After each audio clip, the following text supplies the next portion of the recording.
तर महापालिका निवडणुकीच्या धामधुमीत सध्या राजकीय नेते मंडळींच्या प्रचार सभा आणि मुलाखती जोरात सुरू आहेत। याच दरम्यान मुख्यमंत्री देवेंद्र फडणवीसांची एक प्रकट मुलाखत नुकतीच पार पडली, तीही उपमुख्यमंत्री एकनाथ शिंदेंच्याच बालेकिल्ल्यामध्ये म्हणजेच ठाण्यामध्ये। अभिनेत्री तेजश्री प्रधान आणि ज्येष्ठ पत्रकार मिलिंद बल्लाळ यांनी मुख्यमंत्र्यांची ही मुलाखत घेतली। बघूया। सर नमस्कार। थेट प्रश्नाकडे येते। आता जसं तुम्ही म्हणालात की आपण ठाण्यातनं बाहेर जातो, काम करतो आणि ठाण्यात परत येतो, असं उरलेलं नाही आहे। तर ह्याचं उदाहरण मी स्वतः आत्ता आहे की मी गोरेगावात राहत होते, तिथून मी आत्ता ठाण्याला शिफ्ट झाले, कारण माझं आत्ताची जी सिरियल चालू आहे त्याचं शूटिंग ठाण्यात असतं। आणि ठाण्यामध्ये शिफ्ट होण्याचं एक कारण असं आहे, जो प्रश्न कदाचित ठाणेकर रिलेट करतील। थोडंसं ठाणं प्रवासाच्या दृष्टीने लांब लांब लांब लांब जातं। तर ही जी की वाहतूक कोंडी होते, त्या संदर्भात तुम्ही काही प्लॅनिंग केलेत का? त्याबद्दल आम्हाला जाणून घ्यायला आवडेल। नक्कीच मला असं वाटतं की मुळामध्ये ठाणे असेल किंवा MMRचं क्षेत्र असेल, या क्षेत्रामधला सगळ्यात महत्त्वाचा जर काही प्रश्न असेल तर तो वाहतुकीचा प्रश्न आहे, तो दळणवळणाचा प्रश्न आहे। म्हणजे मी नेहमी सांगतो की दोन प्रश्न जर आपण मुंबईसहित MMR रिजनमध्ये सोडवू शकलो, एक लोकांच्या राहण्याचा आणि दुसरा लोकांच्या कम्युटेशनचा, तर खऱ्या अर्थानं आपण यशस्वी झालो असं मानता येईल। ठाण्यामध्ये एक प्रकारे दळणवळणाच्या दृष्टीने अनेक गोष्टी आपण आता त्या ठिकाणी केलेल्या आहेत। विशेषतः आपल्याला माहिती आहे की मुंबईमध्ये जुन्या सरकारच्या काळामध्ये 11 वर्षामध्ये त्यांनी 11 किलोमीटरची मेट्रो केली आणि 14 नंतर ज्यावेळेस माझ्याकडे हा सगळा कारभार आला, त्यावेळी आपण 5 वर्षामध्ये 475 किलोमीटरच्या मेट्रोचं प्लॅनिंग केलं, त्याचं काम सुरू केलं। नंतर पुन्हा त्याच्यामध्ये काही स्थगित्या आल्या होत्या, पुन्हा शिंदेसाहेब मुख्यमंत्री झाले, आम्ही वेगानं ते काम चालू केलं। आज जवळपास 200 किलोमीटरचं काम आमचं पूर्ण झालेलं आहे। दरवर्षी 50 किलोमीटर आम्ही करणार आहोत। हे 475 किलोमीटरपैकी जवळपास 400 किलोमीटर हे 2028च्या शेवटी किंवा 2029 पर्यंत आम्ही पूर्ण करू आणि 2030 पर्यंत हे सगळं नेटवर्क आम्ही पूर्ण करू। यामध्ये ठाण्याला एक मोठी कनेक्टिव्हिटी आपण दिलेली आहे, ठाण्याला मुंबईकडे कनेक्टिव्हिटी दिली आहे, ठाण्याला कल्याणकडे भिवंडीकडे आपण कनेक्टिव्हिटी दिलेली आहे आणि त्यासोबत 3, 4, 5 मेट्रो ज्या आहेत त्या सगळ्या मेट्रो या ठाण्याशी आपण कनेक्ट केलेल्या आहेत आणि सोबत ठाण्याच्या रिंग मेट्रोचा देखील आपण आता एक प्रस्ताव मान्य केलेला आहे। त्यामुळे ठाणे कदाचित हे पहिलं शहर असेल की ज्या शहरामध्ये कंप्लीट रिंग मेट्रो आपण करणार आहोत। आणि नुसतं आपण मेट्रो करून या ठिकाणी थांबलेलो नाही, तर दळणवळणाच्या दृष्टीनं अजून ज्या काही महत्त्वाच्या गोष्टी आहेत त्याच्यामध्ये आपण जी आपली सबर्बन रेल्वे आहे ही अत्यंत महत्त्वाची आहे, लोकल जी आपली लाईफलाईन आहे। म्हणजे आज तर आपण मेट्रो आणली, मेट्रो अतिशय चांगली आहे, अतिशय सुंदर डबे आहेत, एअर कंडिशन आहेत, दरवाजा लागतो, पण अनेक वर्ष त्या आपल्या सबर्बन रेल्वेला लटकून आणि त्याच्यामध्ये एंट्री करत म्हणजे मला असं वाटतं कसरत करत लोकांनी खूप वर्ष काढली आहेत। पण आता आपण बघितलं असेल तर गेल्या 10 वर्षात मोदीजींच्या नेतृत्वात या सबर्बन रेल्वेचे प्लॅटफॉर्म्स आपण चांगले केले, त्याची आपण हाईटही वाढवली, त्याची लेंथही वाढवली, स्टेशन्स चांगले केले, एस्केलेटर्स आपण त्या ठिकाणी लावले, स्वच्छता आपण केली। पण तरी देखील लोक असं म्हणायचे की हे सगळं ठीक आहे, पण शेवटी मेट्रोवाल्यांना चांगले डबे आणि आम्हाला असे का? त्यामुळे आता त्याचंही उत्तर आपण शोधून काढलेलं आहे। आता पुढच्या काळामध्ये या सगळ्या ज्या काही आपल्या लोकल ट्रेन आहेत यांना आपण मेट्रोसारखे बंद दरवाजाचे डबे तयार करतो, या पूर्ण एअर कंडिशन्ड आपण करतो। वा वा। आणि ठाणेकरांनी याच्यावर टाळ्या वाजवू नये, पुढच्या वाक्यावर टाळ्या वाजवाव्या की हे सगळं केल्यानंतरही एअर कंडिशन्ड लोकल ट्रेन दिल्यावरही सेकंड क्लासचं तिकीट मात्र आता जेवढं आहे तेवढंच आपण ठेवणार आहोत। त्यामुळे कम्युटेशन करता आपण हा एक प्रयत्न केलाय। सोबत मोठ्या प्रमाणात आपण आता बसेस घेतो सगळ्या महानगरपालिकांमध्ये, केंद्र सरकार आणि राज्य सरकारच्या माध्यमातून। कारण आपल्याला प्रदूषण जर कमी करायचं असेल तर एंड टू एंड ट्रान्सपोर्टेशन आपल्याला द्यावं लागेल। त्यामुळे ते प्रदूषण कमी करण्याचा प्रयत्न आपण या ठिकाणी चालू केलेला आहे. ई बसेसने आपण जोडतो आहोत. आणि यातला तिसरा टप्पा काय आहे? तिसरा टप्पा आहे MMRच्या ट्रान्सपोर्टेशनच्या इंटिग्रेशनचा. आपण मुंबईमध्ये इंटिग्रेशन केलं. आता सिंगल ॲपवर सिंगल तिकीटवर मुंबईमध्ये कुठलंही पब्लिक ट्रान्सपोर्ट तुम्हाला त्या ठिकाणी घेता येतं. आता पुढच्या टप्प्यामध्ये आम्ही MMRची सिंगल अथॉरिटी केली आहे. या अथॉरिटीमध्ये एका ॲपवर एका तिकिटावर MMR रिजनच्या कुठल्याही महानगरपालिकेत कुठेही तुम्ही गेलात तरी त्या ठिकाणी मेट्रो असेल, त्या ठिकाणी सबर्बन रेल्वे असेल, त्या ठिकाणची बस असेल किंवा मुंबईतली मोनो असेल किंवा पुढे वॉटर टॅक्सी जेव्हा सुरू करू तेव्हा वॉटर टॅक्सी असेल, एका तिकिटावर आपण त्याच्यावर ट्रॅव्हल करू शकाल आणि तुम्हाला तुमच्या ॲपवर त्याचा ट्रॅव्हल प्लॅन मिळेल. म्हणजे नियरेस्ट तुमच्या जवळ कुठल्या प्रकारचं पब्लिक ट्रान्सपोर्ट आहे आणि तिथनं तुम्हाला कुठे इंटरचेंज करायचं आहे अशा पद्धतीनं इंटिग्रेशन जे आहे हे इंटिग्रेशन आपण केलेलं आहे. त्यामुळे पब्लिक ट्रान्सपोर्ट सिस्टीम जी आहे ती ठाण्याची आणि MMR रिजनची अतिशय रोबस्ट आणि सगळी कनेक्टिव्हिटी म्हणजे हे जे 475 किलोमीटर आहे याच्यामुळे आपण उत्तर, दक्षिण, पूर्व, पश्चिम कुठेही जा सगळीकडे पब्लिक ट्रान्सपोर्टची कनेक्टिव्हिटी आपल्याला मिळेल अशा पद्धतीनं याचं आपण त्या ठिकाणी नियोजन केलं आहे. वा वा वा, खूपच छान वाटलेलं आहे आम्हाला हे ऐकून. पण तरी थोडा एक हावरट प्रश्न. हे मेट्रोचे मुंबईत इतके प्रकल्प होत आहेत, पण आपल्याला ठाणेकरांना ॲक्च्युली मेट्रोमध्ये कधी बसता येईल?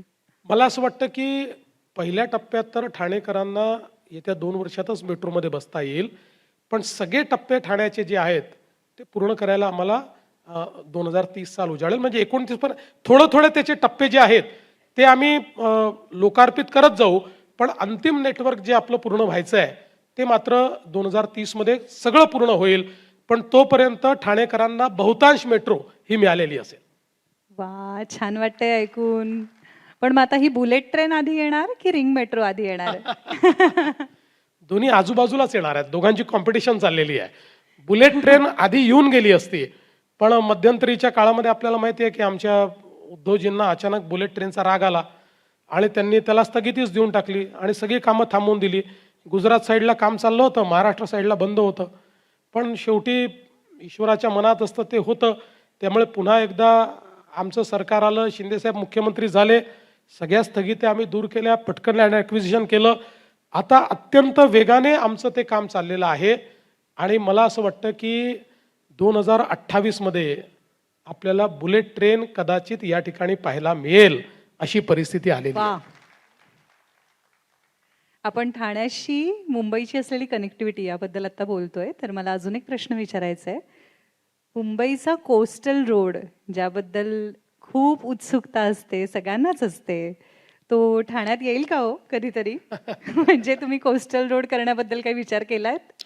बघा, मी तुम्हाला एक गोष्ट सांगतो की 2 गोष्टी आहेत.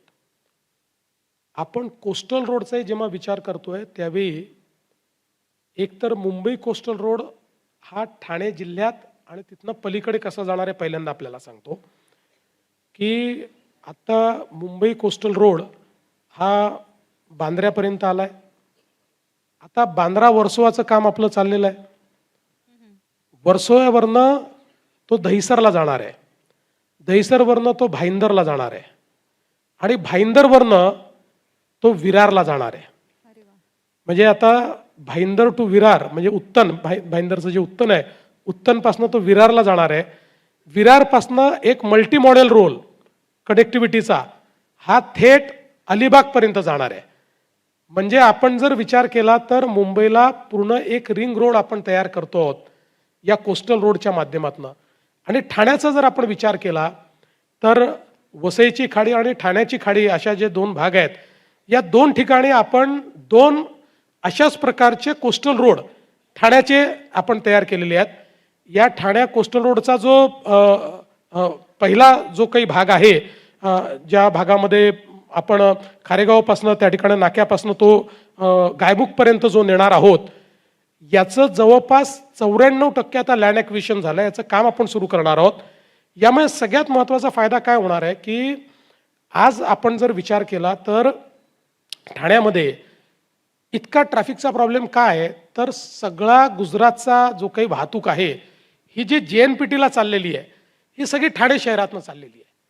त्यामुळे आपण जर हा कोस्टल रोड केला तर ही संपूर्ण जी वाहतूक आहे ती आपल्याला डायव्हर्ट त्याच्यावरनं करता येईल. त्यामुळे एक मोठी कनेक्टिव्हिटी तयार होईल आणि हे सगळं कंजेशन त्या ठिकाणी संपेल. आणि दुसरं कोपरीपासून बाळकुंपर्यंत असा दुसरा आपण जो काही कोस्टल रोड तयार करतो आहोत त्या कोस्टल रोडमुळे आणि मग त्याला एक लिंक साकेतला आपण या दोघांना एक जोडणारी एक लिंक तयार करतो आहोत. या संपूर्ण नेटवर्कमुळे ठाणे खूप मोठ्या प्रमाणात डिकंजेस्ट होणार आहे. आणि तिसरं आपल्याला कल्पना आहे की जो ईस्टर्न फ्रीवे आहे आपला, हा ईस्टर्न फ्रीवे आता त्या ठिकाणी छेडानगरच्या जवळ येऊन संपतो. आता ईस्टर्न फ्रीवे छेडानगरवरनं तर साकेत आणि तिथनं पलीकडे म्हणजे आमणे फाटा जो आहे तिथपर्यंत एलिव्हेटेड रोडच्या रूपानं नेण्याचा आमचा प्रयत्न आहे. जेणेकरून आपल्याला आज समजा समृद्धी महामार्ग आहे, नाशिकचा ट्रॅफिक आहे, ह्या सगळ्या ट्रॅफिकला जे भिवंडी ठाणे आणि तिथनं मुंबई असं जावं लागतं आणि त्या ट्रॅफिकचा जो सगळा जो काही भार आपल्या ठाण्यावर पडतो तो सगळा भार हा इकडे शिफ्ट करण्याचा आमचा प्रयत्न आहे. आणि पॅरलली एक अजून लिंकचा आम्ही विचार करतो आहोत की कशेडीपासनं म्हणजे हा जो काही आमणे फाटा आहे तिथनं कशेडीला नेऊन कशेडीपासनं तर तिथनं एक रोड तयार करून कोस्टल रोड तयार करून तो थेट भाईंदरला जो मुंबईचा कोस्टल रोड येतोय तिथे जोडण्याचा आमचा प्रयत्न आहे. त्यामुळे तिकडनं एक वेगळा जो काही रिंग आहे ती रिंग त्या ठिकाणी तयार होईल. हा सगळा ट्रॅफिक बाहेरून गेल्यानंतर आपण विचार करा, आता मी जी रिंग सांगितली आहे या सगळ्या रिंगमध्ये ठाण्याचा सगळा ट्रॅफिक बाहेरून निघून गेल्यानंतर शहरातलाच ट्रॅफिक शहरामध्ये राहील. त्यामुळे आज ठाण्यामध्ये जे लोकांना त्रास सहन करावा लागतो, जो काही संध्याकाळी ट्रॅफिक पुढेच जात नाही अशी जी अवस्था असते, या अवस्थेतनं आपल्याला सुटका मिळेल. आणि यातलं काहीही कागदावर नाही, सगळं जवळपास सुरू झालेलं आहे. ठाणे कोस्टल रोडचा जो सेकंड भाग आहे तो अजून सुरू व्हायचा आहे, पण फर्स्ट भाग हा सुरू झालेला आहे. मी जसं सांगितलं की त्यातलं सगळ्यात क्रिटिकल काय होतं, लँड ॲक्विजिशन होतं, तेही 94% आम्ही पूर्ण केलं आहे. म्हणून मला असं वाटतं की ही जी कनेक्टिव्हिटी आहे एक प्रकारे ज्याला आपण म्हणू शकतो की भविष्यातलं जे MMR रिजन आहे या MMR रिजनची सगळी कनेक्टिव्हिटी ही आम्ही तयार केलेली आहे, प्लॅन केलेली आहे आणि त्याचं एक्झिक्युशन आम्ही सुरू केलेलं आहे. मला वाटतं एकदा जोरदार टाळ्या व्हायला पाहिजे एवढ्यासाठीच की तुम्ही जेव्हा बोलवत होतात तेव्हा मला अक्षरशः पॉवरपॉईंट प्रेझेंटेशन बघितल्यासारखं वाटत होतं. आणि एवढी सगळी गावांची नावं आणि कुठे काय काम चालू आहे ते कुठे कनेक्ट होत आहे. आय थिंक देवेंद्र फडणवीस यांची ती खरी ओळख आहे. आणि एक अजून मला सांगायचं राहिलं की आता तुम्ही गोरेगावहून ठाण्याला आलात, पण आता तुम्हाला माहिती आहे ठाण्यापासून बोरिवलीपर्यंत आपण एक ट्विन टनेल तयार करतो.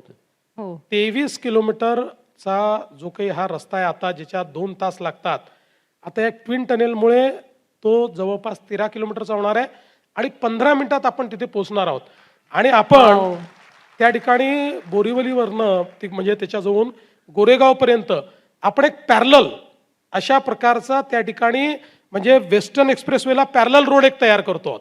त्यामुळे त्या पॅरलल रोडमुळे तो DP रोड आहे, त्याच्यामुळे तुम्हाला ठाण्याहून गोरेगावला पोहोचायलाही फार कमी वेळ लागेल. म्हणजे तुम्ही आता ठाण्यात जरूर राहा, पण ज्या कारणाकरता तुम्ही गोरेगावहून ठाण्याला आलात तर मला असं वाटतं की आता कोणाला त्या कारणाकरता यावं लागणार नाही.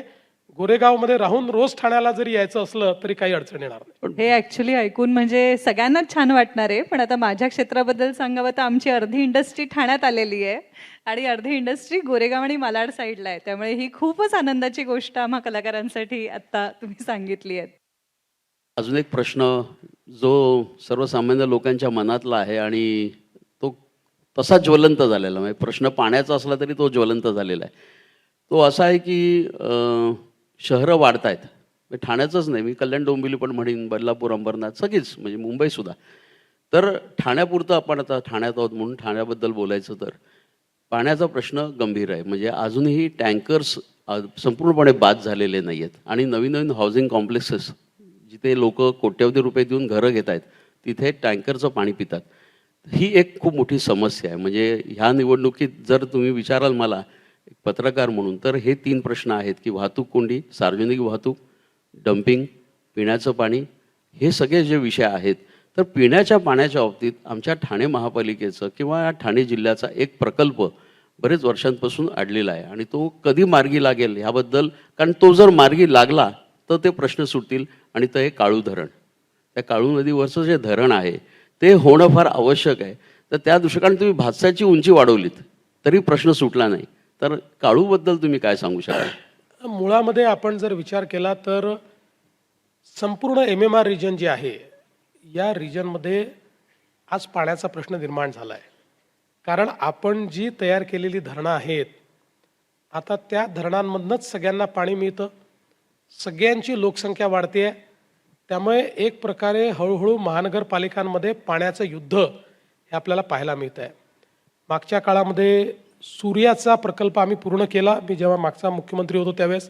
आता त्याची पाईपलाईन MMR रिजनमध्ये सगळीकडे चालली आहे. ते एक थोडं ॲडिशनल पाणी आपल्याला मिळतं आहे. पण माझ्या हे लक्षात आलं की आपल्याला याहीपेक्षा पलीकडचा विचार करावा लागेल. तुम्ही जे काळूचं सांगितलं हा अत्यंत महत्त्वाचा प्रकल्प आहे. काळू प्रकल्पामध्ये काही अडचणी होत्या. मध्यंतरीच्या काळामध्ये शिंदेसाहेबांनी मी मिळून त्या अडचणीही दूर केल्या.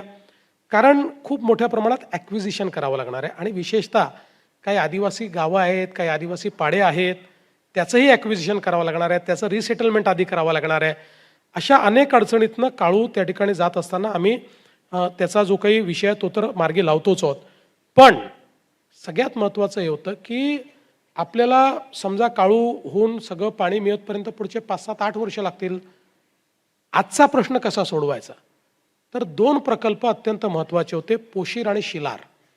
या 2 प्रकल्पांमुळे अख्ख्या MMR रिजनची पुढच्या 30 वर्षाची तहान आपण भागवू शकत होतो. आत्ता ज्यावेळेस मी पुन्हा मुख्यमंत्री झालो त्यानंतर या 2 प्रकल्पांचा आढावा घेतला, त्यावेळी माझ्या लक्षात आलं की हे लो हँगिंग फ्रूट आहे. पण हे अडलं काय? तर हे करायचं कोणी?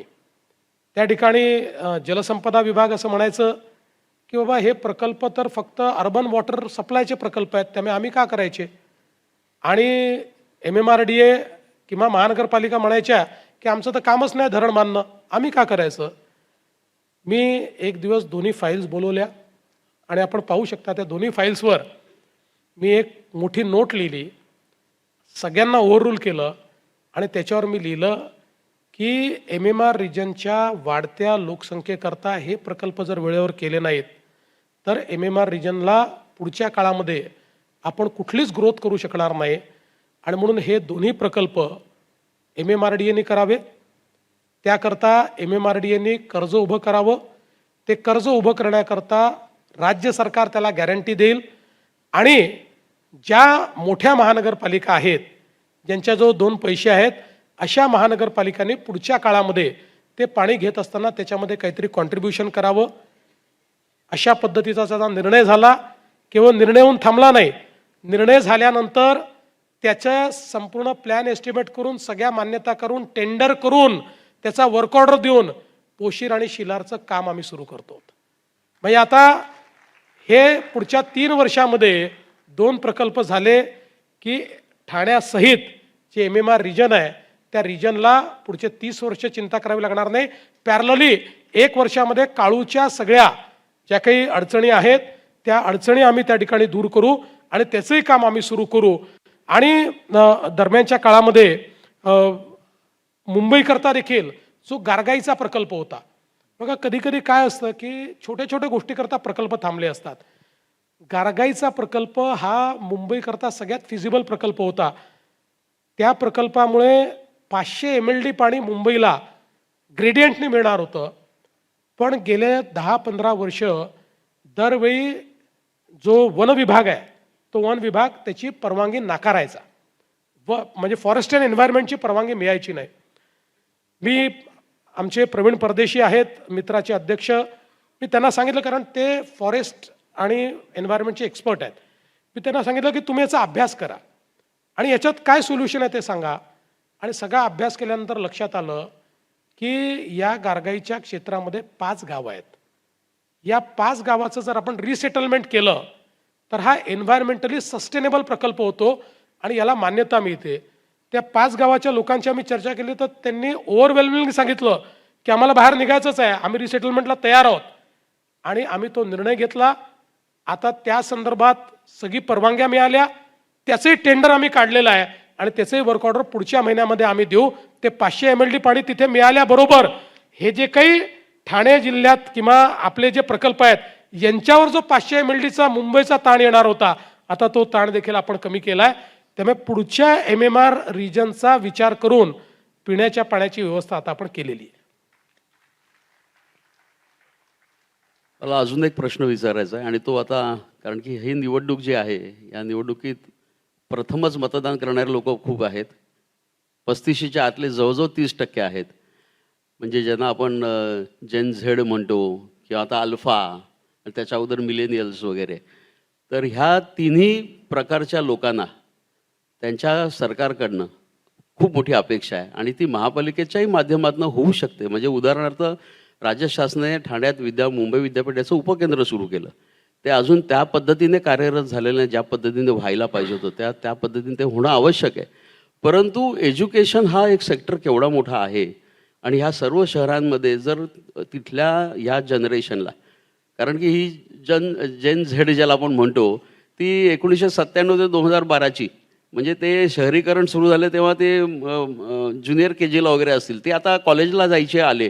त्यांना आजही कुठे कॉलेजेस नाहीत. म्हणजे ह्या सगळ्या परिसरात MMR परिसरात private universities, management colleges, medical colleges आणि स्किल डेव्हलपमेंट सेंटर्स या संदर्भात काही करता आलं तर, कारण की एम्प्लॉयमेंट जनरेशन तुम्ही करताय करेक्ट. परंतु त्यांना ती एम्प्लॉयमेंट ती तेवढी फिटनेस आपण करतोय का, त्या दृष्टिकोनात तुम्ही काय विचार करताय? अतिशय योग्य अशा प्रकारचा आपण हा विषय या ठिकाणी मांडलाय. मुळामध्ये आपण आता MMRचा एक नवीन आराखडा असा तयार केला आहे. MMR as a growth hub अशा पद्धतीने आपण त्याचा विकास करतोय. आणि याच्यामध्ये आमचं मत असं आहे की MMRच्या रिजनमध्ये, एकट्या MMRच्या रिजनमध्ये $1.5 ट्रिलियन इकॉनॉमी आपण उभी करू शकतो. $1.5 ट्रिलियन. म्हणजे आज महाराष्ट्राला आपण 1 ट्रिलियनकडे नेण्याचा प्रयत्न करतोय. इतक्या वर्षात ½ ट्रिलियन पार करून आपण 2030 पर्यंत $1 ट्रिलियन पोचू.